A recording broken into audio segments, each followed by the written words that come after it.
Sa Filipino QA.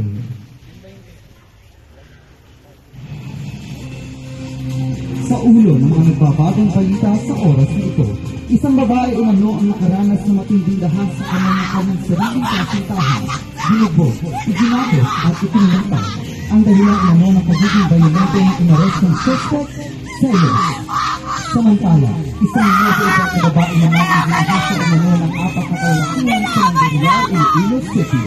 Kabilang umano sa mga dahasa sa dalaga ang dating nobyo ng 15 anyos na babae.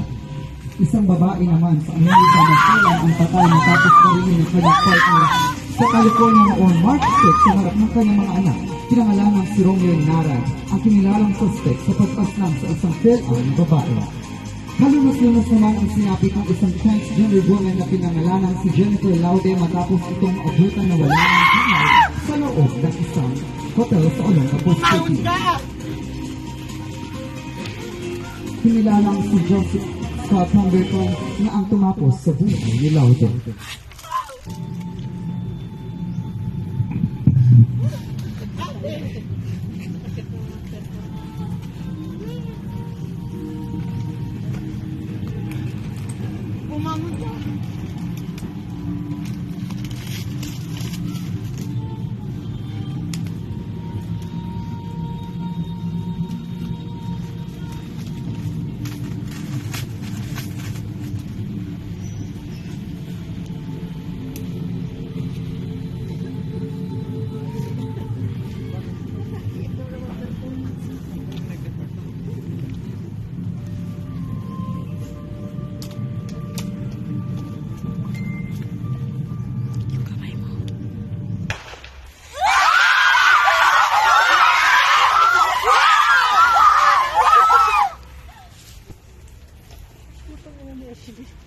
Karahasan dito!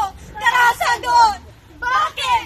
Bakit ito ang kadalasan na naranasan ng mga kakabaihan hanggang ngayon?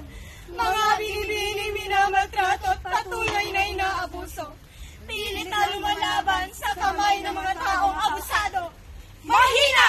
Utusan!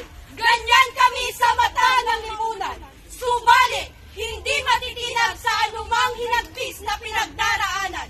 Kababaihan! Tarunan tayo ng pagkapit-bisig, hindi pa mapekto sa mapahusgang bibig. Ang dating kaawa-awa at inaalila, ngayon ay natutong lumaban at dinadakila. Ang dating nangangamba sa panghusga, ngayon ay taas noong nagbibigay pag-asa.